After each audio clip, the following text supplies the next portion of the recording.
messieurs, bonsoir. Quand il est 18h30 de lundi à vendredi sur Canal 2 International, c'est l'instant, le début de l'actualité. Bienvenue à tous et à toutes. Eh bien, on reparle ce soir de Idriss Déby Itno, cette mort qui a traversé le Tchad, l'Afrique centrale, l'Afrique et le monde entier depuis hier. Idriss Déby Itno qui était d'ailleurs attendu, qui aurait dû être ce jour du côté de Luanda en Angola pour parler un peu de la crise centrafricaine. En tant que voisin, la mort en a décidé autrement. Son départ laisse désormais planer des inquiétudes sur la sécurité de la sous-région, notamment en Afrique centrale, mais également dans le Sahel, le G-Sahel, dont il exerçait en tant que président et dont l'instabilité politique éventuelle dans certains pays voisins au Tchad. Un jour après sa mort, s'ouvre d'ailleurs un débat sur l'Oiseau-Rare qui porterait ainsi la casquette des défenseurs des intérêts sécuritaires du continent africain et de la sous-région et le manteau des panafricanistes, malgré les accusations des gourmandistes et politiques dont certains justement portent contre le défunt président. En tout cas, on en parle ce soir, on en reparle ce soir en compagnie de nos invités, tous pas encore installés, mais au moins 90%. Je m'en vais les accueillir de l'un après l'autre. Je commence par monsieur Abaka Mefire. Bonsoir monsieur. Bonsoir Ghislain, bonsoir aux frères que nous retrouvons avec beaucoup de joie sur votre plateau. Et Ghislain, une fois mort, moi également je porte le deuil parce qu'il me souvient. Votre tenue vestimentaire? Voilà, c'était un dimanche 21 avril 2019, 21 avril 2021, ça fait exactement 2 ans que j'ai perdu celle qui m'accompagnait naturellement dans la vie, qui s'en est allée en nous laissant 2 petits-enfants. Donc, en ce jour, peut-être, une fois n'est vraiment pas coutume, je profite de vous avez le droit, en tout cas. Voilà, pour inviter tous ceux qui l'ont connu avec nous d'élever des prières pour le repos éternel de son âme. C'est un vide qui n'est pratiquement pas inévaluable, dont on ne peut pas compenser. Mais c'était une façon, lorsque tu m'as invité aujourd'hui, j'ai pensé que peut-être en parlant, ça aiderait à m'évider un peu de cette douleur. Tout à fait. Merci. Et une fois de plus, je voudrais avoir un clin d'œil exceptionnel qu'il faut remonter avec le temps. En tout cas, je vous souhaite beaucoup de courage à vous, mais également à tous les hommes qui sont passés par cette douloureuse épreuve-là. En tout cas, courage à vous et surtout bien de choses aux enfants que madame vous a laissés à l'occasion des accouchements auxquels elle a consenti. Alors, peut-être les derniers événements concernant le départ d'Idriss Déby Itno, c'est encore éventuellement le conseil militaire qui a été mis sur pied hier, mais davantage, désormais, on parle de ses legs. Oui, Ghislain, il est tout à fait normal que pour...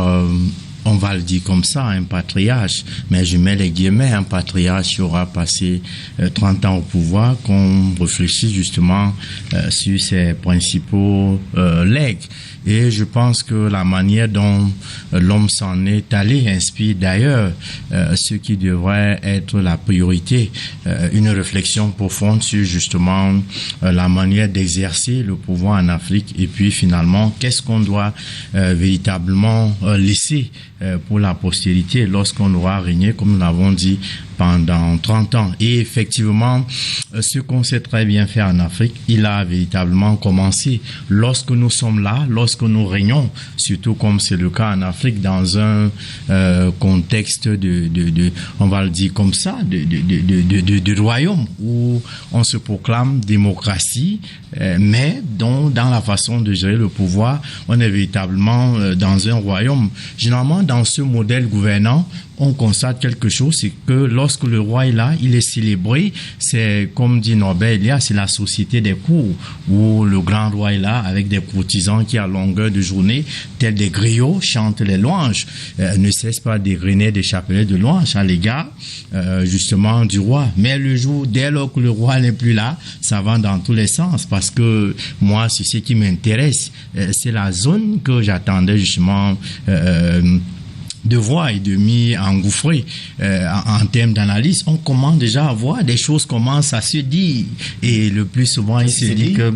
Hein? La dernière chose que vous avez entendue? Bon, l'une des dernières choses que nous avons entendues, c'est que la plupart aux alentours, là, dans le proche entourage du roi, qui avait tellement qui était frustré parce que finalement, on dit de l'homme que dans l'exercice du pouvoir, il était condescendant, il était tellement, comment on dit ça, il savait, disons-le simplement, frustrer ses collaborateurs, mais qui le supportaient, qui applaudissaient parfois en chantant ses louanges. Il se dit donc, et c'est d'ailleurs, comme je le disais, la zone qui nous intéresse. Dans les derniers événements, juste là, on nous dit que en réalité, comme justement sociologue, disons que l'analyse sociologique se fait toujours à deux niveaux. Le premier palier, c'est le palier officiel. Le second palier, c'est le palier officieux. Donc, justement, dans les discours officiel. Il se dit que l'homme a été touché par des balles alors qu'il était tel un homme d'honneur au champ du combat. Mais justement, dans la zone, dans le proche entourage, il se dit déjà que en réalité, il faut vraiment attendre de faire justement cette analyse en profondeur pour savoir véritablement ce qui s'est passé. Est-ce qu'il se dit là, c'est vraiment ce qui est vrai? On n'est donc pas loin d'une hypothèse de plus en plus qui se laisse aller, qui se lâche, qui laisse croire que c'est véritablement un coup d'État qui a été fait dans le prochain entourage, mais dont on a bien habillé, qu'on a bien maquillé en donnant justement la direction que nous connaissons tous. Donc je fais donc partie donc des Africains qui pensent que effectivement attendons, laissons le temps, parce que le temps finit toujours par donner raison à la vérité. Laissons le temps voir justement finalement qu'est-ce qui s'est véritablement passé, comment l'homme est vraiment parti. On ne peut pas encore répondre véritablement à cette question-là. Benoît Fedje, bonsoir. Bonsoir. Votre sourire en dit long sur ce que dit Méfire. Je rappelle que vous communiquez pour le compte du comité central du RDPC, le parti de votre cœur et de votre tête. Les derniers événements en termes de commentaires à l'intérieur du parti, c'est quoi? Non, les derniers événements à l'intérieur du parti, c'est sur la validation des sommiers du parti qui s'est passé avec succès dans l'ensemble du territoire et même à l'extérieur. Donc, dans les jours qui viennent, vous pourrez à nouveau connaître les chiffres, le nombre de militants. Alors, est-ce que vous reconnaissez en ce que dit M. Méfire? Bon, déjà, vraiment, je lui souhaite beaucoup de courage, tout en saluant les téléspectateurs. Le noir, lui aussi renvoie l'événement de Telakami. Oui, vous voyez le noir, vous voyez le rouge. Vous savez qu'on a perdu un homme qui est tombé, le sang a coulé. Et il faut bien que, n'est-ce pas, on lui marque cette reconnaissance-là pour avoir été ce panafricaniste, nous dirons même actif, qui a pris des positions qui marquait, qui exprimait un réel courage. Alors, on parlera beaucoup de panafricanisme tout à l'heure, mais dites-moi, le chef de l'État camerounais a dit que c'est le Tchad qui perdait une grosse perte pour le Tchad, une grosse perte pour l'Afrique centrale, une grosse perte pour le continent africain. C'est ainsi qu'il parlait à son frère. Oui, évidemment. Je pense que pour toute personne qui a connu le parcours et les prises de position, la détermination du président Idriss Déby Itno, je crois qu'il peut aussitôt lire ce vide, cette grosse perte qui n'est plus à exprimer. J'ai parlé tout à l'heure de l'homme courageux, l'homme qui a su prendre souvent certaines positions au moment où les autres chefs d'État sont encore réticents. Je vais prendre quelques petits exemples. Si je m'en tiens tout simplement au soutien qu'il a apporté au Cameroun en 2014 quand on était acculé par Boko Haram, où il nous manquait le droit de poursuite pour chasser l'ennemi jusqu'à leur base arrière au niveau du Nigeria. Il a fallu que Idriss Déby se mette en tête de ses troupes, comme il sait bien le faire. Il est habituellement... Comme il savait si bien le faire. Comme il savait si bien le faire. Oui, non seulement il savait galvaniser ses troupes, mais il prenait même le devant lorsqu'il jugeait nécessaire. Alors, et ce soutien-là avait permis de repousser fortement Boko Haram, et puis de cette union même est née cette force multinationale composée de 3 pays, le Tchad, le Cameroun, le Nigeria. Donc au-delà de ça, Si nous voyons seulement ces prises de position au niveau de l'Afrique, je vais encore prendre comme exemple cette indépendance monétaire dont lui-même il a tant œuvré et qu'il était toujours l'un des premiers aux côtés de l'actuel président en exercice de la CEMAC à pouvoir dénoncer ce franc CFA et de solliciter soit la réformation ou encore la création pure et simple d'une autre monnaie. Les exemples sont légion. Le Sahel aujourd'hui, il est même le président en exercice de GS Sahel. Et si on s'en tient seulement dans ça, perdre un chef d'État de cet encablure, je crois que pour tous, c'est une trop grosse perte, c'est une immense perte parce que des idées, il y en a, le courage, peut-être il y en a, mais les moyens, comme les siens, alors sont un peu rares. Et même si aujourd'hui nous risquerons de vivre une seconde mort à cause de cette controverse qui est installée au sein de l'opinion sur son décès, que nous ne saurons réellement quoi dire parce que en fait qu'il soit mort de quelle manière, qu'il soit mort au front, que ça a été un coup d'État, encore bien que le coup d'État quelque part finit toujours par produire le même résultat, ça veut dire la mort. Là, on est unanime sur une chose, il est mort, ça, et que dans quelques heures, quelle que soit la manière, il y a eu décès, il y a le vide, et on pourrait même dire que dans l'acheminement, si la première thèse avait été validée, c'est-à-dire qu'il est mort de suite de blessures au front, ça veut dire qu'il était au front pour tenter de repousser des rebelles, et nous connaissons que c'est un pays habitué à la guerre, lui-même un guerrier réellement ne lâche des armes que en guerre comme il a fait.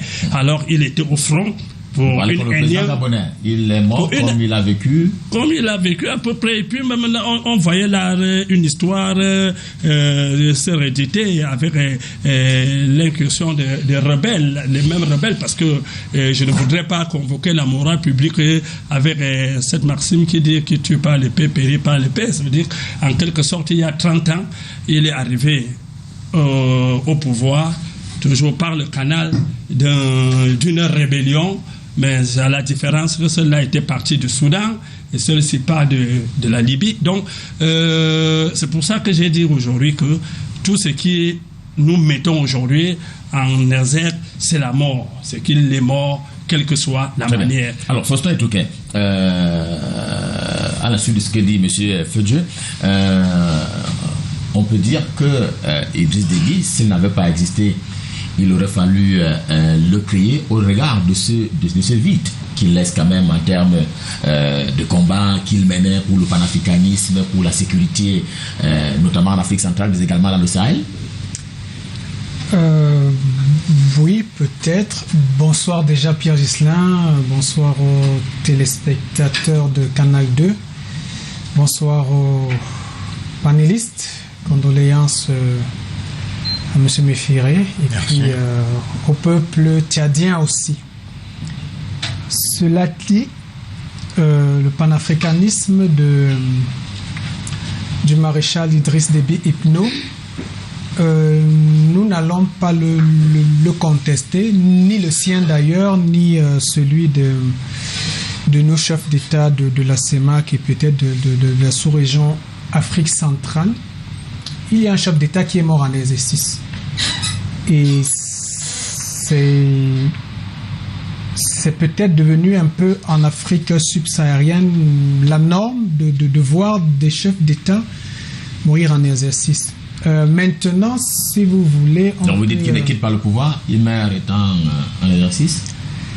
Disons que si vous voulez une réponse en oui ou en non, oui. Un certain nombre de chefs d'État meurent au pouvoir. Ils meurent dans l'exercice du pouvoir. Ici, nous déplorons juste que la mort soit un peu peut-être accidentelle, un peu peut-être violente, qu'il ne soit pas mort de sa bonne mort dans un lit d'hôpital, dans une clinique étrangère, parce que bon, ils ont aussi pris l'habitude de ne pas vouloir trop mourir ici chez nous, je ne sais pas trop pourquoi. On pourra peut-être revenir là-dessus si nous avons le temps. Mais nous avons parlé du panafricanisme et puis du rôle de guerrier, de combattant d'Idriss Déby, qui est, on va dire, vous savez, le Tchad et le Cameroun, ce sont des pays très liés. Depuis que notre président, le chef de l'État, a dit, vous vous rappelez certainement à l'inauguration du pipeline Tchad-Cameroun, désormais, ce qui est bon pour le Tchad l'est pour le Cameroun et vice-versa. Il a répété cette phrase bien lentement, il l'a bien articulé et tout. Et donc, aujourd'hui, nous avons deux pays qui sont solidement liés, peut-être d'abord sur le plan, on va dire, un peu économique. Nous avons un pipeline commun à gérer, et puis la défense stratégique de la sous-région. Il y a peut-être d'autres types d'intérêts. Donc, le décès du président tchadien nous interpelle. Nous interpelle à plusieurs titres, mais nous, en tant que politologues, on va peut-être se limiter au paramètre héritage institutionnel. Paramètre héritage institutionnel, c'est-à-dire qu'est-ce que Idriss Déby laisse au Tchad. Il y a cette question qui s'était posée avec M. Muammar Kadhafi. Il est mort, peut-être pas de sa bonne mort, mais qu'est-ce qu'il laisse comme héritage institutionnel? Laisse-t-il une société qui pourra continuer à vivre d'elle-même comme s'il n'était pas là? Parce qu'en fait, quand nous parlons d'état de droit, quand nous parlons d'institutions fortes, nous voudrions pouvoir dire que si un chef d'État meurt, on le pleure parce qu'une personne est partie, un père de la nation est parti, un chef de famille et tout, etc. Mais quel est l'héritage qu'il laisse? Qu'est-ce qu'il a apporté comme plus-value ajoutée sur le fondement des institutions tchadiennes? Est-ce que le Tchad continue à fonctionner comme si de rien n'était? Ou son décès, c'est un recommencement? Est-ce qu'il faut qu'un nouvel individu vienne jouer au demi-dieu, il refaçonne la société à son image, et puis un autre viendra le faire, ainsi de suite? Et quelle est la réponse? La réponse est que malheureusement, il faut reconnaître que Idriss Déby était un homme fort. Un homme fort au Tchad, c'est-à-dire quelqu'un qui était au-dessus des institutions. Et c'est peut-être là où le bas blesse un peu. Parce qu'à la vérité, les hommes forts ne laissent généralement pas d'empreinte. Dès qu'ils partent, ils sont partis. Le nouvel homme fort qui va arriver, si vous regardez dans les réseaux sociaux, on décrit le nouvel homme fort du Tchad. Il va recréer sa cour. Bon, pour ne rien exagérer, il a dissous l'Assemblée nationale. Ça dit, et le gouvernement. Il recrée un nouveau Tchad. Je ne sais pas si on se rend compte. Il recrée un nouveau Tchad. Donc, le Tchad ancien, il est mort en quelques minutes là avec le décès de l'autre. Il va recréer un nouveau Tchad. Peut-être il vivra 40 ans. Je lui souhaite une très longue vie. Il va instaurer peut-être sa façon de faire. Peut-être il ne tiendra pas plus d'une année. Mais cette série, donc cette succession d'hommes forts qui ne réussissent donc pas à promouvoir des institutions fortes, parce que les deux sont incompatibles. Vous ne pouvez pas avoir des institutions fortes là où il y a des hommes forts. Les institutions fortes, c'est est-ce que nous sommes capables de respecter les règles? Nous sommes toujours capables de respecter les règles, nous sommes toujours, mais quand nous décidons de les violer, c'est que nous estimons qu'il y a plus d'intérêt à les violer. Et il y a un penseur antique qui a dit, bon, pas antique, moyenâgeux, je ne vais pas le citer, mais certains vont le reconnaître, il a dit, tout homme qui a du pouvoir est tenté d'en abuser jusqu'à ce qu'il y rencontre une limite. Il faut donc que par la disposition des choses, le pouvoir arrête le pouvoir. Mais est-ce que vous êtes en train de dire, c'est un nouveau Tchad qui s'est arrêté, qui est mort avec la mort d'Idriss Déby? Les députés, l'Assemblée nationale, la Constitution, la loi dispose pour l'avenir ce qui était pensé pour le Tchad, ce qui a même été validé par M. Idriss Déby Itno. L'article 81 de la Constitution dit ce qui se passe en cas de vacances. Il n'y a aucune philosophie à faire dedans, aucun développement, aucune supputation. Ça dit clairement le schéma de la succession constitutionnelle.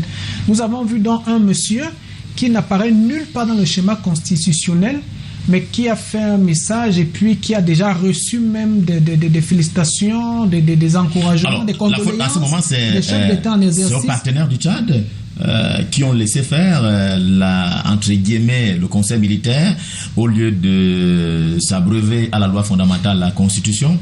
Non, Ghislain, moi je fais partie des Africains qui pensent qu'à un moment il faudrait qu'on devienne un peu sérieux. Vous savez, il y a un discours aujourd'hui, moi je suis souvent parmi ces acteurs-là, qui tend à faire croire que l'histoire douloureuse de l'Afrique, nous savons que l'histoire de la Grande Afrique est traversée par des événements douloureux. On peut citer la traite négrière, l'esclavage, l'impérialisme, la colonisation. Aujourd'hui, on parle du néocolonialisme. Mais aujourd'hui, ce qu'on constate, c'est que finalement, les Africains sont toujours dans la politique des boucs émissaires. On va toujours chercher les boucs émissaires. Nous, on n'a jamais rien fait, mais la faute, c'est toujours aux autres. Ghislain, c'est clairement établi que lorsqu'on parle du développement dans toute société, c'est deux facteurs, les facteurs endogènes et les facteurs exogènes. Ce qui est prioritaire, ce sont les facteurs endogènes. De ce point de vue-là, quand vous n'avez pas vous-même d'abord joué le rôle qui est le sien, vous ne pouvez donc pas passer le temps à indexer les autres, à doiter les autres. C'est exactement ce que font les Africains. Je vous disais tout à l'heure qu'avant d'entrer dans votre studio, ça va dans tous les sens. On a déjà vu la France à gauche, on a déjà vu la communauté internationale à droite. Et pourtant, je sais ce qu'il faut dire clairement, c'est que le problème c'est nous. Vous avez vu par exemple là, monsieur Idriss Déby se réveillait un matin, il s'est autoproclamé maréchal. Finalement, il construisait son pouvoir au lieu de construire le Tchad. Et les gens applaudissaient. C'est exactement ça. À un moment, on va dire comme ça, monsieur Idriss Déby était en train de sécuriser son pouvoir au lieu de sécuriser le Tchad. Et tout cela se passait aux yeux des Africains qui parfois... En termes d'études comparatives, il y a des modèles parallèles en Afrique?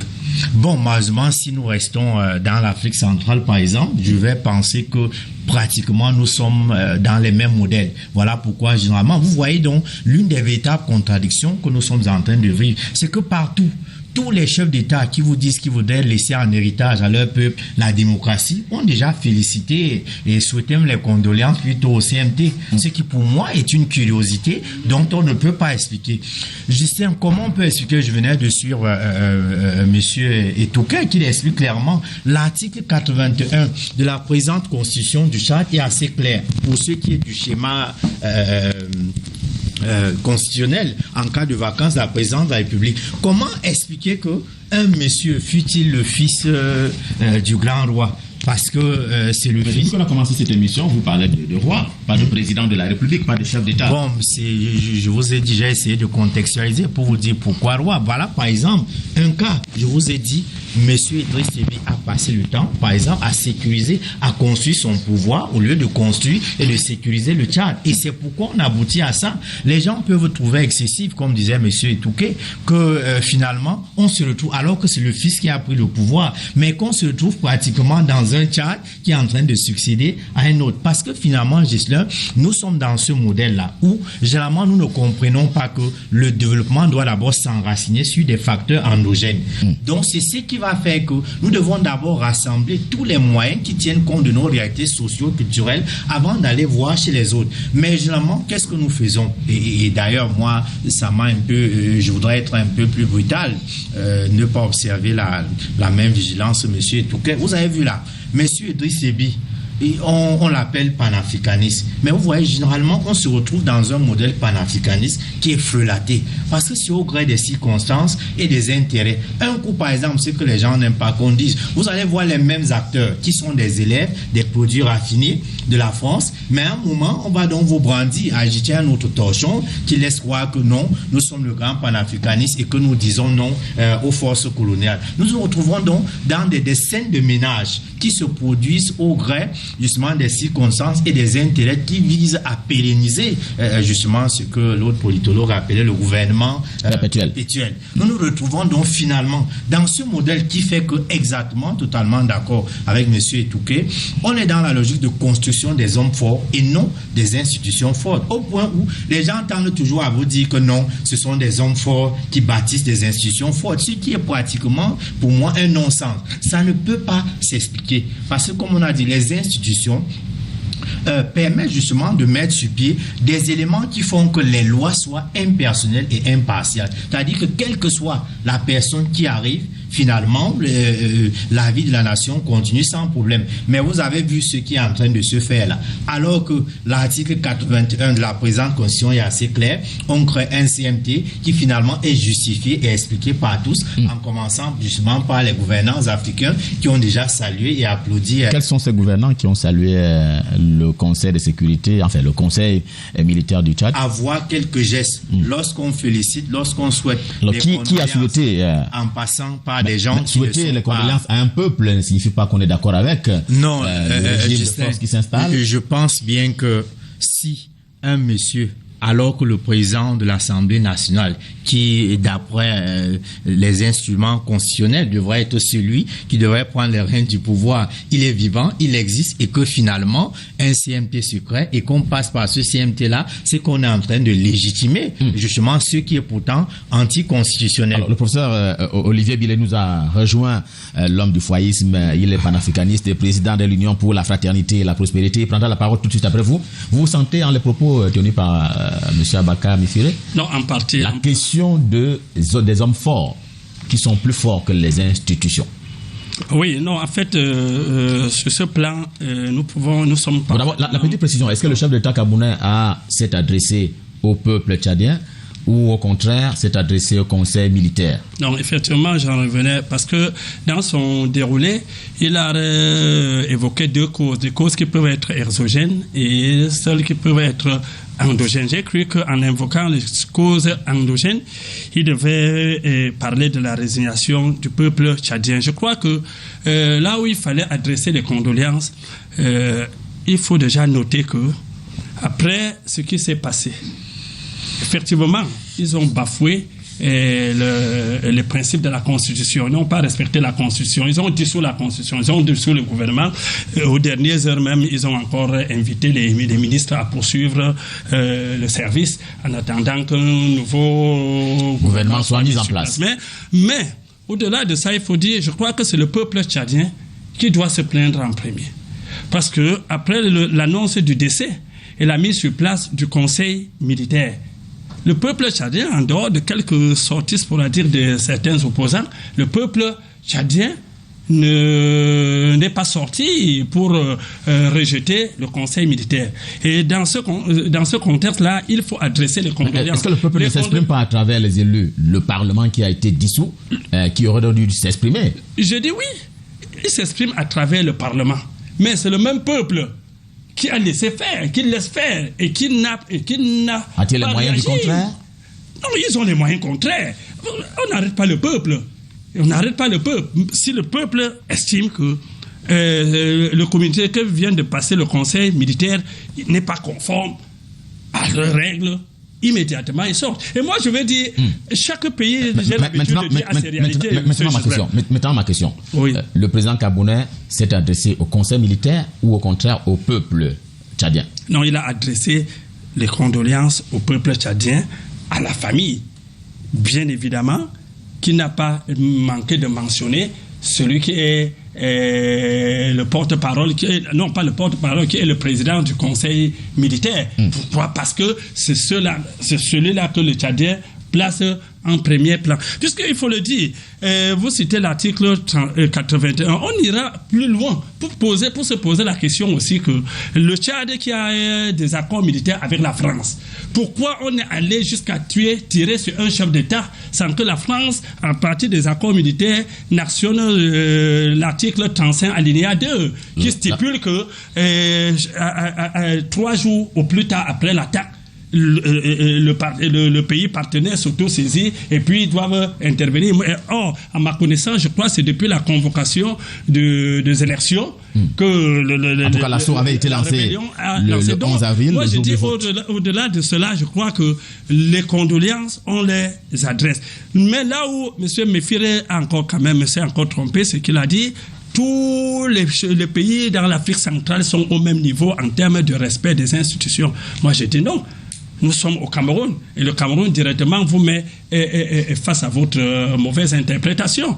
Le chef de l'État camerounais qui est là en ce moment, il a accédé au pouvoir comment? Il n'a pas pris les armes. Et nous connaissons que dans le rythme tchadien, j'ai mentionné là dans mon premier jet, déjà en 1990, les deux alliés les deux compagnons, Idriss Déby et Hissène Habré, je crois que Idriss Déby a utilisé le même chemin pour arriver au pouvoir. Ça veut dire que en créant une rébellion par laquelle il est arrivé, parce que chaque fois qu'ils mettent en place une rébellion, on y affecte des dominations très charmantes là, du genre front pour l'alternance et la concorde au Tchad, avec des acronymes séduisantes là. Donc c'est récurrent au Tchad. Et c'est pour ça que chaque pays a ses réalités. Et donc, on ne peut contourner. C'est un pays de guerre, et c'est des dirigeants de guerre, c'est des guerriers. Et je dis, il est tombé au champ de guerre. Très bien. Alors, moi, il faut des hommes forts et des institutions fortes. Si on parle des hommes forts et des institutions fortes, vraiment, je ne sais pas de quoi parle M. Fidji. Je parlais bien des institutions fortes et des hommes forts. Que ça soit au Tchad, que ça soit au Cameroun, vous avez des hommes forts, mais pas des institutions fortes. Et d'ailleurs, Ghislain, je peux dire ce que beaucoup n'aimeraient pas entendre. À l'heure où nous parlons au Cameroun, je vous assure, en cas d'une vacance, on ne serait pas loin d'un CMT. Non. Les mécanismes de succession sont mentionnés dans notre constitution. Il y en avait au Tchad. Vous prenez le Cameroun et je vous ai mis juste face à votre mauvaise interprétation. Qu'est-ce qui s'est passé en 82? Il y a eu une succession en 82. Qui était constitutionnel. Qui était constitutionnel. Alors ce n'est pas le cas au Tchad. Comment vous pouvez prendre dans le Tchad Très bien. On fera passer le débat ce soir. Je voudrais accueillir, en lui donnant d'ailleurs, en lui posant la question, accueillir le professeur Olivier Billet. Monsieur, bonsoir. Le panafricaniste que vous êtes a déjà fait le deuil? Écoutez, d'abord, donnez-moi l'opportunité de pouvoir dire bonsoir à mes copanélistes. Bonsoir à tous et à chacun. Je veux saluer par la même occasion bien sûr vos téléspectateurs en m'excusant pour... Parce qu'il faut bien dire qu'à l'ESTIC, vous enseignez aux étudiants tout à fait. Que quand on est invité à une émission télé... Il faut être à l'heure. 45 minutes. Comme vous le savez, j'ai toujours été à l'heure. Tout à fait. Mais vous êtes tout pardonné ce soir. Merci infiniment. Des raisons indépendantes de ma volonté. Je vous ai donné ma parole que je serai là. Je crois que... C'est un honneur pour nous de vous accueillir sur ce plateau. Il est là. Voilà. Donc, la question, c'était le panafricaniste... Idriss Déby est mort. Vous avez fait déjà le deuil? Avons-nous fait le deuil? Alors, vous savez, le panafricanisme, d'abord, vous savez, c'est un concept qui a été considérablement galvaudé sous nos cieux. C'est-à-dire que tout et n'importe quoi est devenu panafricaniste en Afrique. Même les anti-panafricanistes les plus primaires ont parfois été, je dirais, encensés sous cette bannière idéologique, ce qui est quand même quelque chose d'extrêmement grave. Je crois que chacun sait qu'en Afrique centrale aujourd'hui, de manière générale, je dirais même dans l'essentiel de l'Afrique francophone, pour ne pas dire dans toute cette Afrique francophone, on ne trouve pas de dirigeants panafricanistes. Au sens, bien sûr, de ce que j'entends du panafricanisme, c'est-à-dire de l'héritage de Kwame Nkrumah, qui lui-même a hérité de toute toute la tradition de George Padmore, Webb Dubois, etc., et de tous ceux qui ont construit cette belle idéologie pour à la fois, d'un côté, libérer les États africains de toute servitude extérieure, ce qui est la définition fondamentale, et puis ensuite envisager leur amalgamation sous la forme de ce qu'on appelle les États-Unis d'Afrique. Il me semble que lorsque vous avez pour l'essentiel les dirigeants qui sont dans le registre de la servitude, pour l'essentiel, servitude politique, servitude monétaire, servitude philosophique, servitude culturelle, etc., on est loin du panafricanisme. Bon, on a évidemment suivi avec beaucoup d'intérêt. Idriss Déby, à une certaine époque, parlait de la monnaie, évoquait la question du franc CFA. Mais au moins, ce courage-là ferait de lui quand même un panafricaniste. Sa posture de défenseur au plan sécuritaire ferait de lui un panafricaniste. Une hirondelle ne fait pas le printemps, Ghislain Pierre-Essonneau. On est très loin du panafricanisme. En réalité, il s'agissait simplement de ce type de comportement que certains chefs d'État ont eu à un moment donné lorsqu'ils ont voulu faire un certain chantage à la France, et ils ont peut-être évoqué ça comme un épouvantail. C'est de cela qu'il s'agit. Donc, nous sommes extrêmement loin du panafricanisme. Cela dit, il faut peut-être revenir au sujet. Bien entendu. L'actualité, elle est là devant nous. J'ai écouté avec attention mes copanélistes. Oui, c'est vrai que le Tchad Ils ont certainement dit beaucoup de choses déjà sur le Tchad, je vais pas revenir sur tout, mais mon regard sur cette affaire est un regard très embarrassé. Je suis très embarrassé d'abord parce que j'observe que certains se comportent comme si ce qui s'est passé au Tchad était une vacance naturelle. Comme si le président s'était éteint naturellement et que, voilà, et qu'il faille appliquer la règle constitutionnelle. Mais là nous sommes en... Est-ce que la Constitution prévoyait que c'est en cas de mort, on va dire mauvaise mort, qu'il n'y aurait pas la mise en place le déclenchement de l'application des institutions de la République? La vacance, quelle que soit la mort, il y a vacance. Dans toutes les constitutions du monde, quand on parle de vacances, généralement, c'est que soit l'occupant du siège a démissionné, soit il est décédé. Quelle que soit la mort. Mais non, pas quelle que soit la mort. Parce que dans le cas d'espèce, nous sommes en présence de ce qu'on appelle un putsch, un coup. C'est un coup d'État. Donc, il ne s'agit pas d'une vacance. C'est aussi simple que ça. Donc, voilà, on ne peut pas attendre de ces gens-là qui ont préparé visiblement leur coup depuis longtemps de céder comme ça à un président de l'Assemblée nationale un pouvoir par rapport auquel, évidemment, je constate d'ailleurs qu'ils ont l'intention eux-mêmes aussi de tirer quelques dividendes, à l'évidence, parce que je n'ai pas l'impression que... Vous leur prêtez déjà des intentions. Non, cet énième coup d'État au Tchad... Cela dit,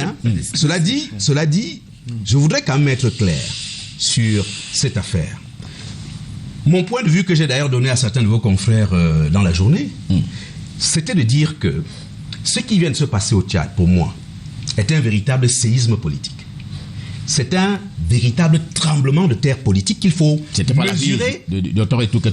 Il faut mesurer à sa vraie dimension. C'est quelque chose qui est de nature à entraîner une déflagration générale, non pas seulement de l'Afrique centrale, mais je crois de l'Afrique d'une manière générale et même au-delà. Mais est-ce que ce n'est pas par ce fait même, vous êtes en train de montrer le caractère panafricaniste et africain du défunt? Non, du tout. Je parle simplement des effets en termes d'onde de choc. Je parle des effets symboliques d'une disparition extrêmement violente d'un chef d'État. Ça faisait longtemps qu'on n'avait pas vécu. Vous savez, on a eu de nombreux coups d'État, ça et là. Au Mali, il n'y a pas longtemps, on a mis l'occupant du siège tout doucement de côté. Dans plusieurs pays, ça s'est passé comme cela. Mais de manière aussi violente, je crois que c'est quelque chose d'assez finalement inhabituel depuis un certain temps. Et il me semble que il est extrêmement important de bien comprendre que ce qui s'est passé au Tchad, Ghislain Pierre-Essonneau, doit être un élément extrêmement interpellateur pour les dirigeants, notamment d'Afrique centrale en particulier. Parce que l'Afrique centrale s'est spécialisée dans ce qu'on appelle le pouvoir éternel, perpétuel, vous le disiez tout à l'heure. C'est-à-dire que quand vous prenez la plupart de nos États, vous constatez que ce sont des règnes de 40, 45, 30, 35 ans, etc., au minimum.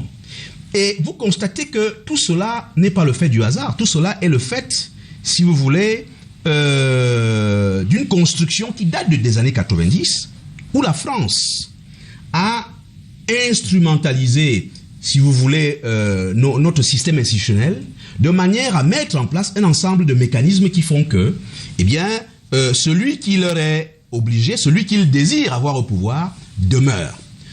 Qu'est-ce que je veux dire par là? Vous connaissez ma théorie de du parti-État, sur laquelle j'insiste toujours pour dire que dans la plupart de ces pays, pour ne pas dire que dans tous ces pays, vous avez un système de parti-État qui a verrouillé le pouvoir. Et dans le cas du Tchad, nous avions ce qu'on appelait une démocratie militaire, pour ne pas dire une dictature militaire, en réalité, où on voyait bien que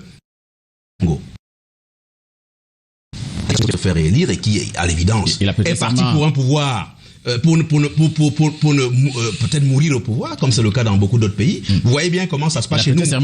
Comment ça se passe chez nous au Cameroun. Chez nous, c'est où? Au Cameroun. Vous voyez bien comment est-ce que nous sommes acheminés également dans un scénario de cette nature. Mon cher Kopanelis disait que c'était différent par rapport au Tchad. Je ne crois pas qu'il y ait une différence fondamentale. En réalité, ce sont des pays, nos États fonctionnent sur la base du même logiciel. Et il me semble que nous devons avoir le courage d'attirer l'attention de nos autorités actuelles pour leur dire que voilà une opportunité de faire quelque chose qui va préserver notre pays. Type de situation. Alors, je voudrais que vous rapportiez professeur Olivier Billet C'est une opportunité finalement. Une opportunité pédagogique à notre pareil. C'est-à-dire l'exemple du théâtre devrait pouvoir faire tâche d'école, même pour ceux qui n'ont pas spécialement étudié la sociologie ou la science politique ou des disciplines apparentées. Vous savez, il y a deux domaines de défense. On parle souvent de défense populaire, c'est-à-dire est-ce que chaque citoyen peut être mobilisé pour défendre son pays. C'est un peu la défense populaire par rapport globale. Ou alors, est-ce que ce sont seulement les militaires? Est-ce que c'est la sécurité militaire qui est à même de garantir l'intégrité du territoire, la cohésion nationale et sociale? Bien,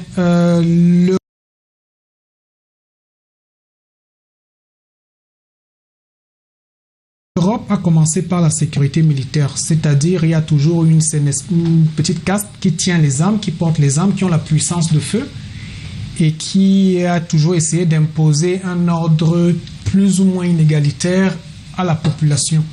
Il y a eu des soulèvements pendant plusieurs siècles et quand l'Europe a fini par comprendre que la sécurité militaire ne marche pas, qu'il faut la sécurité globale, c'est là où les constitutions ont vu le jour. Les Occidentaux ne sont pas très altruistes. Quand ils savent qu'une constitution vaut son pesant d'or et de sang, quand ils ne s'amusent pas avec les virgules, les points de leur constitution, c'est parce qu'ils savent que, historiquement, il n'y a pas moyen de faire autrement. Chaque fois qu'il y a de grandes distorsions socio-économiques dans un pays, les gens vont se soulever. Ça va prendre des contours un peu bizarres, peut-être la crise anglophone, peut-être les rebelles tchadiens, parce que quand on dit rebelles tchadiens, là, ce sont des Tchadiens. C'est pas comme si ce sont des Libyens qui viennent attaquer le Tchad. C'est pas comme si c'est des Ougandais qui viennent attaquer le Tchad. Même si on doit préciser que le désordre est venu quand même à partir de la Libye. Des gens peuvent aller prendre l'effort dehors. Nous avons par exemple beaucoup de compatriotes de la diaspora. Si des compatriotes de la diaspora, hypothèse d'école, décident un jour de dire, bon, comme on ne réussit pas de manière pacifique à essayer de renouveler la société camerounaise, pourquoi ne pas utiliser la manière forte? En fait, pour ne rien exagérer, la crise anglophone, il y a des armes là-bas. Vous croyez qu'on fabrique des armes au Cameroun? Non. Même l'armée régulière ne fabrique pas des armes. C'est pour dire qu'en fait, après avoir présenté dans le premier jet la distinction entre hommes forts et institutions fortes, pour dire que nous sommes dans un modèle d'hommes forts, il n'y a pas d'institution forte, c'est-à-dire la constitution camerounaise est là, ce n'est qu'un bic et du papier, on peut la déchirer, le Cameroun va continuer à fonctionner. On peut ne pas la déchirer, mais on a pris... C'est quand même un texte saisi à la machine. On a pris un exemple tout à l'heure là. Si le président Dieu, par extraordinaire, le rappelle à lui, ne rêvez même pas que le scénario constitutionnel écrit dans la Constitution va s'appliquer. Ceux qui veulent rêver n'ont qu'à rêver. Vous rêvez? Ceux qui veulent rêver n'ont qu'à rêver, mais ce n'est pas de ça que nous parlons. Non, mais peut-être qu'il va réagir avant que vous ne poursuiviez. Peut-être, non, il réagit sous un temps de parole. Mais je veux dire, après avoir donc fait le distinguo entre hommes forts et institutions fortes, maintenant nous faisons le distinguo entre sécurité militaire et sécurité globale, populaire globale. Le Cameroun est dans un registre de sécurité militaire. C'est-à-dire, je ne dis pas que c'est ceux qui agissent ainsi, ceux qui raisonnent ainsi, c'est-à-dire ceux qui tiennent les rênes du pouvoir au Cameroun. Il y a un penseur politique antique qui disait « ce qui manque ne peut être compté ». Vous ne pouvez pas demander à quelqu'un de raisonner avec un outil qui n'existe pas dans sa conscience. Ce qui manque ne peut être compté. Donc, ce que ces gens font, ils sont un peu comme aveuglés là, mais ils raisonnent avec un logiciel qui pense qu'avec la répression militaire, on peut stabiliser un pays. Bon, ils ne savent pas, parce que vous savez, l'instruction au Cameroun, c'est vraiment le parent pauvre, on n'instruit pas les gens et tout comme ailleurs. Ils sont convaincus que la répression militaire peut. Les Occidentaux savent que ça ne peut pas, parce que là-bas, les cours d'histoire permettent de poser la conscience d'un gars qui fait Sciences Po ou ENA, 4 siècles, 6 siècles d'histoire. Il sait que chaque fois qu'on a voulu faire ça, ça ne marche pas. Donc, c'est une manière qu'on peut tondre la chèvre, mais pas trop. Donc, nous avons une sécurité militaire qui est mise de l'avant. Dès qu'il y a un problème, le réflexe, c'est sécurocrate. C'est envoyer les militaires, casser du grain, casser des étudiants, brûler des choses, etc. On se dit, bon, les gars vont terroriser, ils vont se calmer quelques temps. Ils vont se calmer. C'est ainsi que vous découvrez le Cameroun? Mais c'est comme ça que pas moi, il y a des auteurs qui l'ont décrit, mais je veux dire, je m'inscris dans la logique. S'ils ne l'avaient pas fait, moi, je l'aurais fait. Donc, si vous voulez, dites que Faustin et tout qu'elle le fait. Je veux dire, si les gars ne l'avaient pas fait, il y a des auteurs qui ont décrit l'Afrique subsaharienne, les 30 premières années d'indépendance ainsi. C'est la répression militaire. Vous comprenez? Donc cette répression militaire n'est pas de nature, malheureusement, l'histoire nous le montre, à sécuriser l'économie d'un pays. On va donc arriver à un scénario où malheureusement, s'il faut donc aller à l'échelle de temps normal, peut-être il faut encore 3-4 générations. C'est-à-dire les sécurocrates vont continuer à écraser des Camerounais et tout, pensant que ça va marcher. C'est en 2200, 2300 que les gars vont se dire en fait ça ne marche pas. Essayons de voir comment jouer avec l'ordre socio-économique. Vous avez très tôt fait d'établir un pont entre le Tchad et le Cameroun, Dr Faustin. Sinon, ça ne m'est pas intéressant. Sinon, le Tchad, c'est un pays frère et ami. Mais cela, ce sont du Tchad, ne nous permet pas de penser un meilleur devenir pour le Cameroun. L'histoire sert à corriger des erreurs. Ça veut dire la vie de M. Idriss Déby Itno doit être enseignée, non peut-être pas comme un modèle à suivre, mais comme l'histoire nous permet d'éviter les mêmes erreurs. Nous apprenons l'histoire pour éviter de faire les mêmes erreurs, pas pour célébrer des gens. Vous comprenez? Donc, nous voudrions voir des gens qui quittent le pouvoir. Nous les pleurons parce que affectivité, mais l'institution continue à fonctionner. Nous voulons arriver dans un système 30 secondes encore où, par exemple, si un ministre est affecté à une autre mission, le ministre qui arrive prend le passif de son précédent et continue à avancer. Nous sommes dans un système où chaque fois qu'un individu arrive quelque part, il reconstruit tout, aussi bien dans les universités. Est-ce que ce n'est pas symptomatique justement de ce que dit Faustin Etouké, M. Benoît Fedje? Est-ce que il n'y a pas quand même ce qui plane là comme étant un risque de recommencement, et en se fondant sur le fait, disaient les précédents intervenants, sur le fait qu'il y a un peu trop de puissance des hommes par rapport aux institutions? Non, au départ, j'étais d'accord avec lui. Mais à la fin, non, à la fin, ça ne marchait plus. En fait, éternel recommencement, oui, c'est ce qui se laisse entrevoir, parce que chaque fois, n'est-ce pas, après un coup d'État, surtout militaire, on est toujours en train de recommencer, parce que on parle de coup d'État. Pourquoi? Parce que ceux qui viennent ne sont pas des anges, mais ils vont vous dire qu'ils sont des anges qui viennent enlever le diable qui était là. Et nous sommes en train de parler du Tchad. Transporter cette situation au Cameroun, moi je pense que ça sera une très mauvaise lecture, parce que tout à l'heure le professeur a fait mention de ce on fait face à un coup d'État. Bon, appelons coup d'État, ou encore appelons un président qui a été abattu au front. Ça, c'est une situation, on n'a pas eu cette situation au Cameroun. Bon, alors, et c'est en ce moment-là qu'on est en train de vivre. Il y a une différence entre un président abattu au front et le coup d'État. Non, il y a une petite différence. Bon, même si on va au fond retrouver la même chose, peut-être il est abattu au front, c'est depuis le front que le coup d'État a été formaté, ou encore il a été abattu où.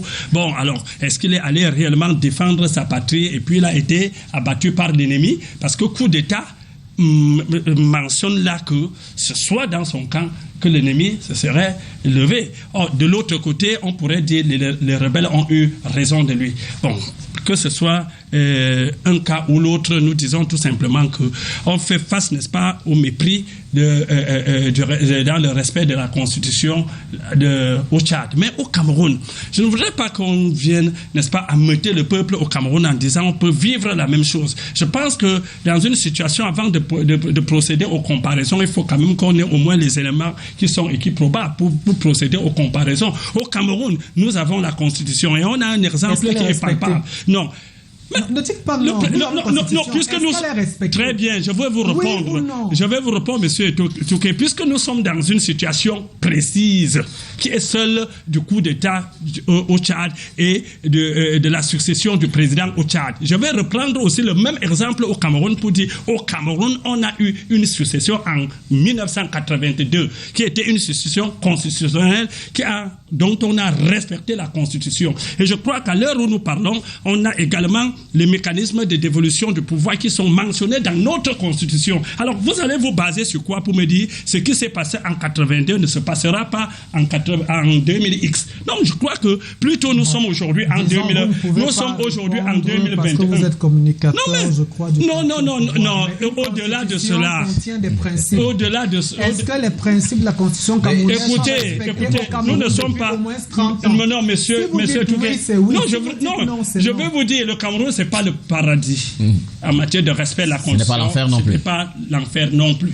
Et dans le cas précis, je dis bien dans le cas précis de la succession au pouvoir, c'est clair que le Cameroun n'est pas à comparer avec ceux dont vous voulez faire mention en ce moment.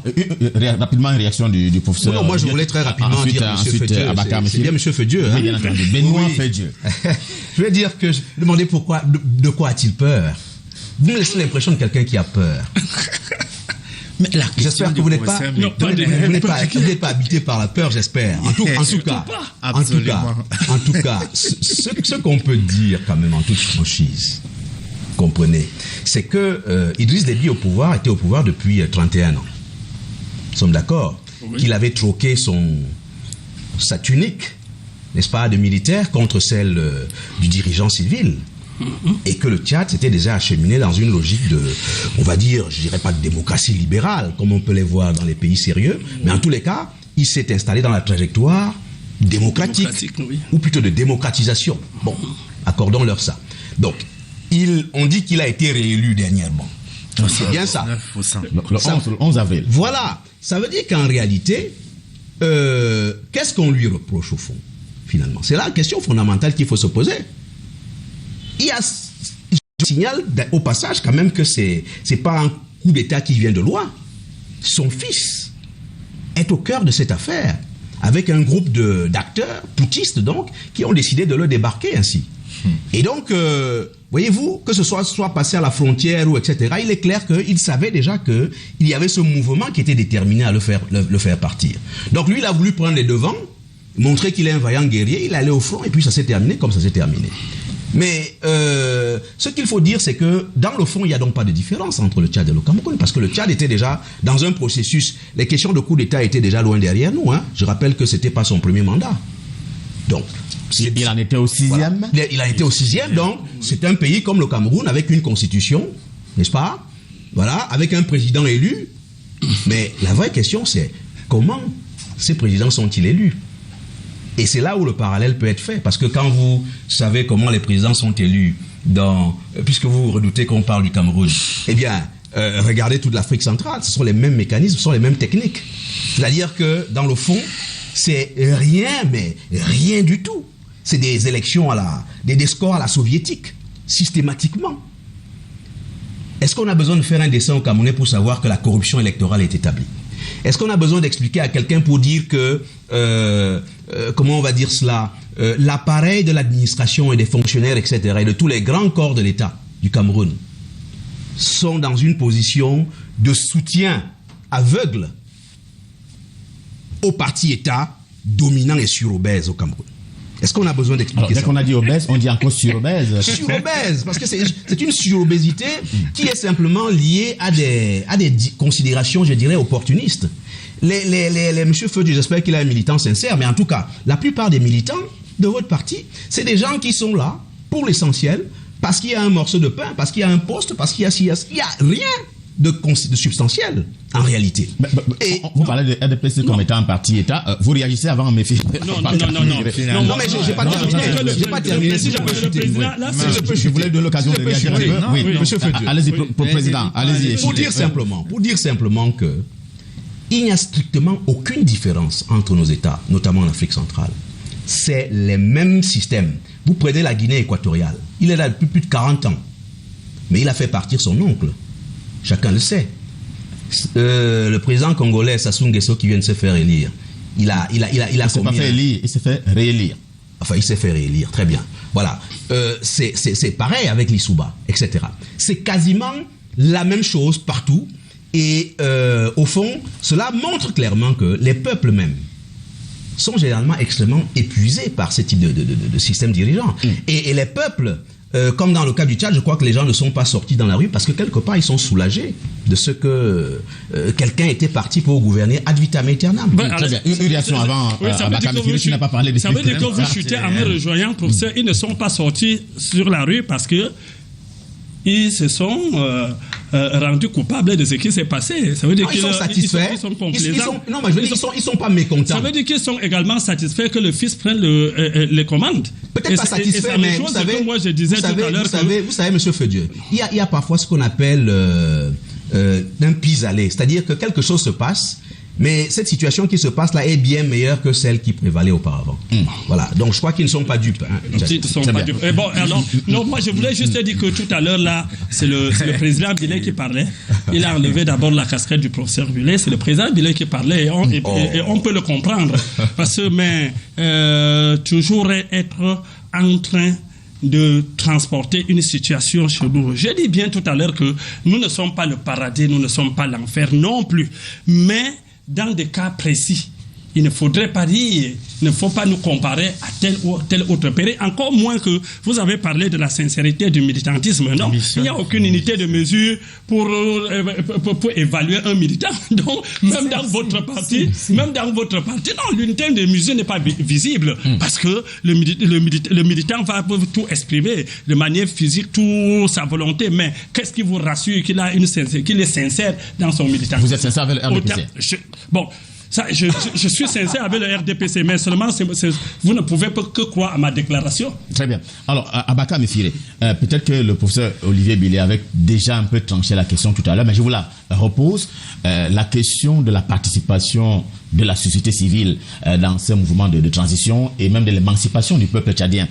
On a vu, lorsque ce conseil militaire a été mis sur pied et présenté aux yeux de l'opinion publique nationale tchadienne et même internationale, on a vu un certain nombre d'opposants, à l'instar de Saleh Kelzabo ou même Succès Massa, qui sont montés au front en revendiquant effectivement l'application de la loi fondamentale. Est-ce que leur voix peuvent porter en pareille circonstance?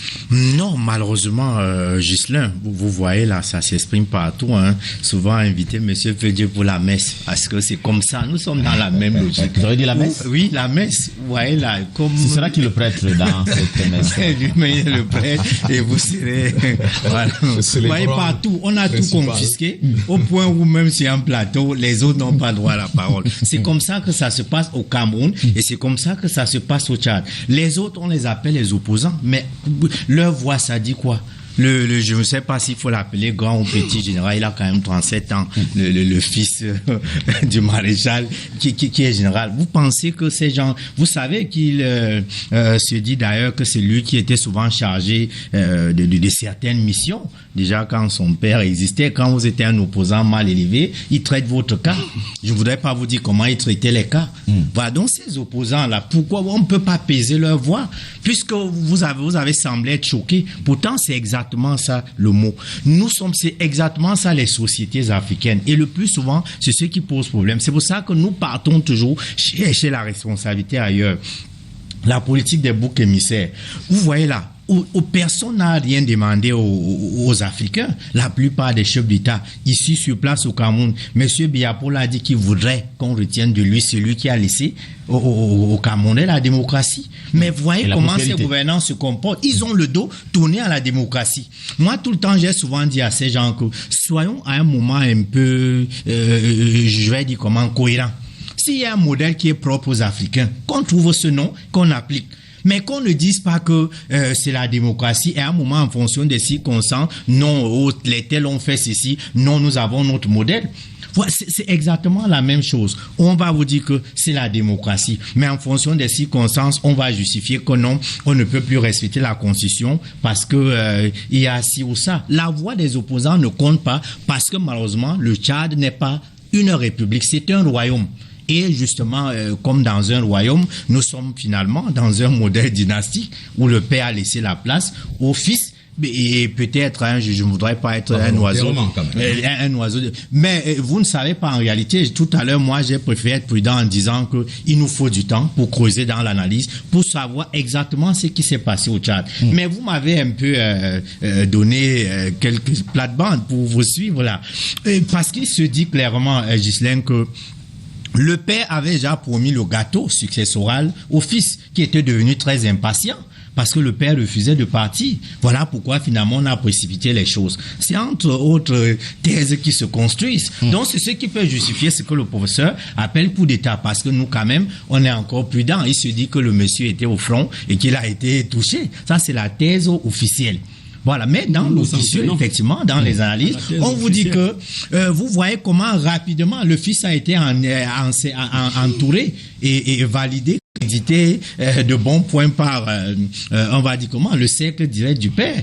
Quand même, cela devrait susciter quand même une réflexion. Donc, c'est parce que le fils impatient a dit que mais le père, tu as promis le gâteau, mais jusque-là, on parle conditionnel. Hein. Oui, bon, si vous voulez. Hein. Donc, finalement, c'est ce qui explique que dans la même logique, parce qu'on vous a dit, un homme fort a laissé la place à un autre homme fort. Donc, zéro institution. En réalité, on va être dans ces... Parce que nous sommes des sociétés des discours. Lesquels discours tranchent radicalement avec les réalités. C'est un peu ce que fait M. Fedieu. C'est-à-dire nous montrer que, bon, voilà, il y a la différence. Alors qu'au fond, même un aveugle voit bien. Il faut être frappé de cécité. Bon, peut-être c'est une cécité intellectuelle volontaire, comme c'est souvent le cas. Au Tchad, exactement ce qui se passe au Cameroun se faisait mieux. C'est-à-dire ce griotisme qui fait qu'à longueur de journée, les courtisans sont en train de chanter les lois au lieu justement de penser à la République. Cette chose-ci doit appartenir à tout le monde. On est donc dans ce modèle qui fait qu'on célèbre les hommes au lieu de construire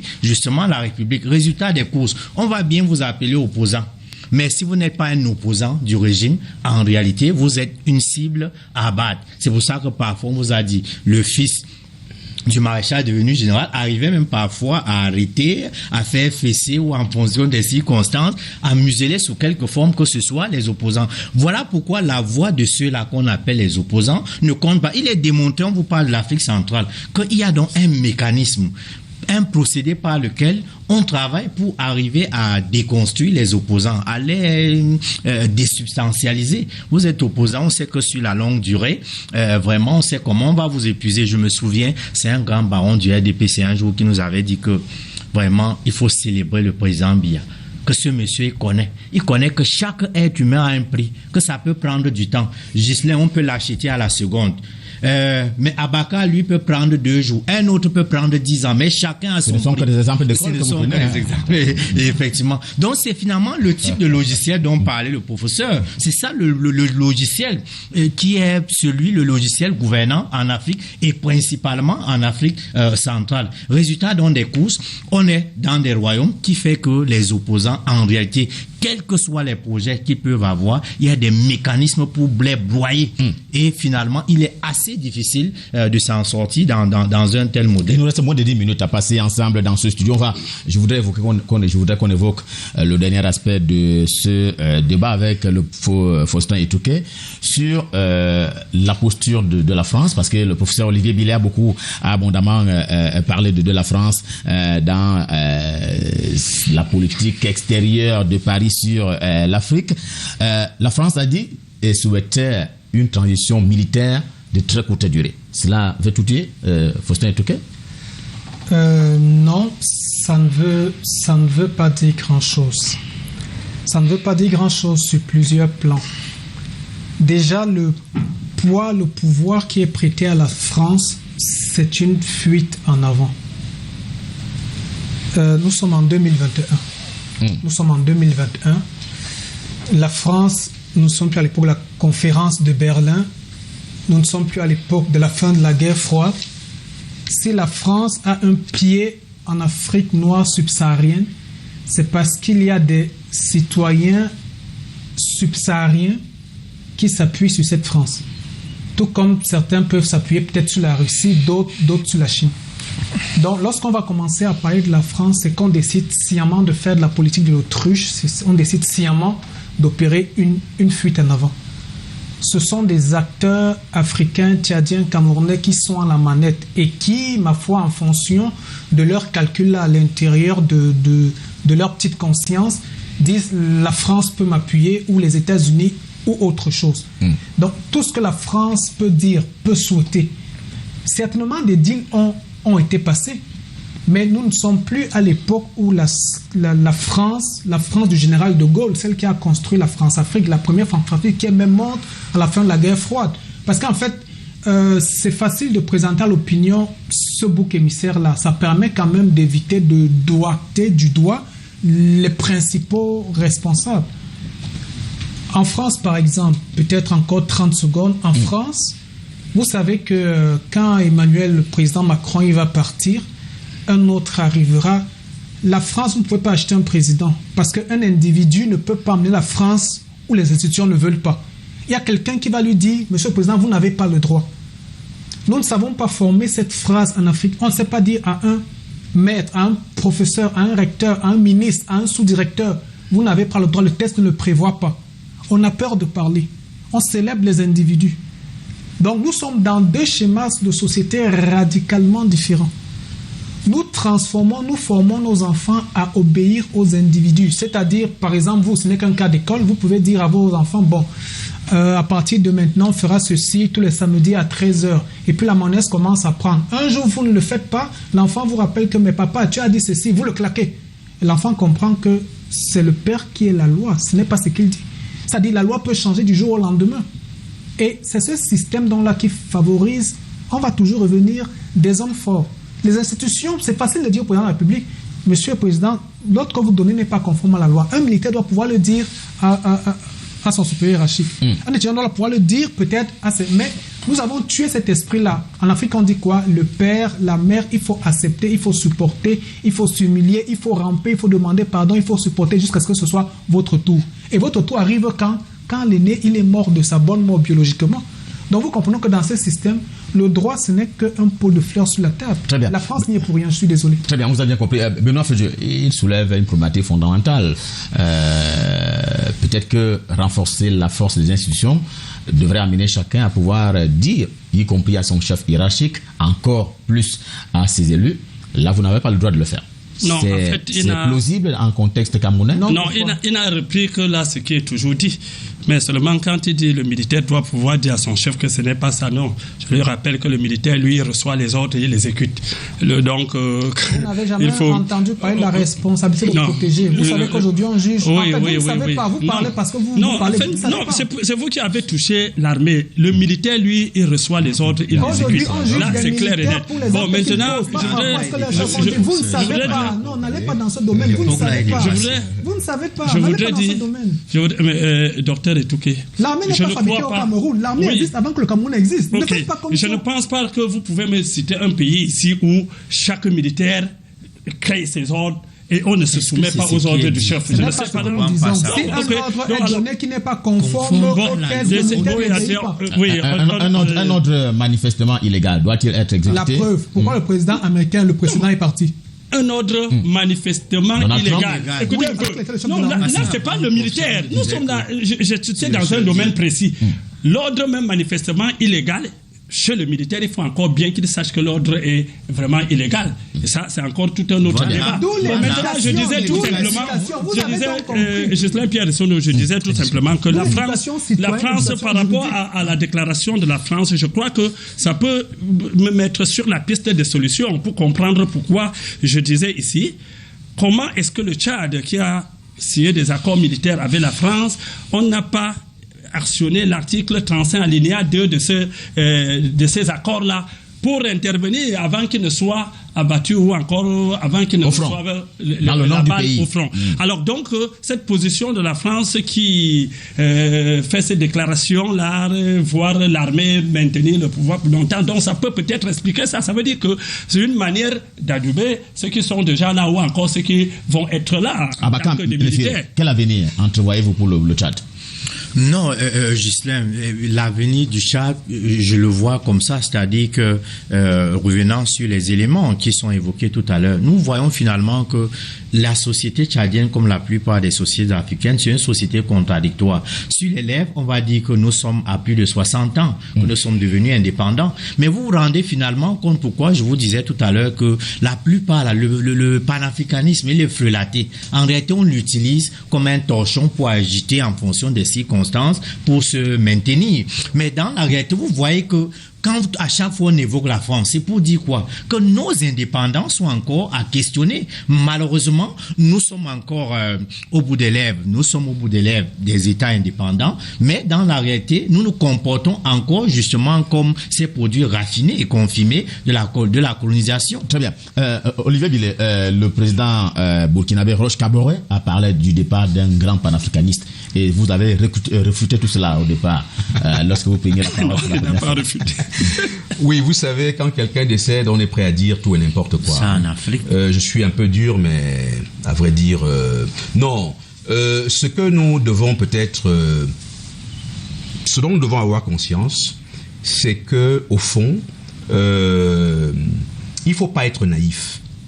Quand vous avez en 90 notre cinquantaine d'États africains qui sont convoqués à la BOL. Vous avez dit convoqués? Convoqués à la BOL, qui est une cité française, pour recevoir instruction de sortir des systèmes de monolithisme politique pour aller vers des systèmes de pluralisme politique, soi-disant, vers le processus de démocratisation. Ça vous permet de mesurer le degré d'influence que cet État-là a sur l'Afrique.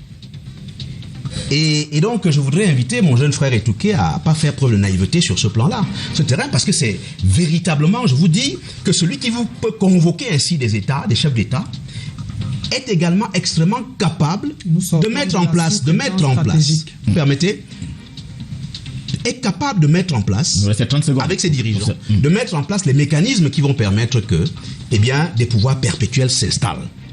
Et que véritablement, voilà le problème fondamental. Vous en appelez à cette émancipation, oui. Un dernier point, peut-être vous avez évoqué peut-être les questions de piste de solution. Moi, je pense que dans la plupart de nos États, il y a, en tout cas, ce qui s'est passé au Tchad peut être une opportunité quelque part, parce qu'on ne sait pas de quoi demain sera fait. Il n'est pas exclu que quelque chose de bien se passe. Il est important que, au lieu d'une transition militaire, on ait plutôt une transition qui rassemble les enfants du Tchad et qui mette en place le nouveau cadre institutionnel permettant que de nouvelles élections équitables, etc., qu'un nouveau cadre institutionnel se mette en place pour que le Tchad, d'une manière générale, puisse partir d'un nouveau pied. Allez, merci infiniment à vous, professeur Olivier Billet, panafricaniste et aussi président de l'Union pour la fraternité et prospérité. C'est un parti politique gabonais qui a fondé son idéologie sur le foyisme en politique. Je rappelle par ailleurs qu'il est enseignant des sciences et techniques de l'information et de la communication. Merci infiniment à Faustin Etouké, l'épistémologue et le politiste qui était avec nous sur ce plateau ce soir. Merci à Benoît Fedieu, bien connu des téléspectateurs de Canada International, puisqu'il communique pour le compte du RDPC, le Rassemblement démocratique du peuple gabonais. Infiniment merci au sociologue Abakar Messire, qui a également fait le déplacement de Canada International à l'occasion de le débrief de l'actualité sur Canada International. L'émission rentre en gare. Infiniment merci de l'avoir suivi. Restez en compagnie des programmes de Canada International. Bonsoir.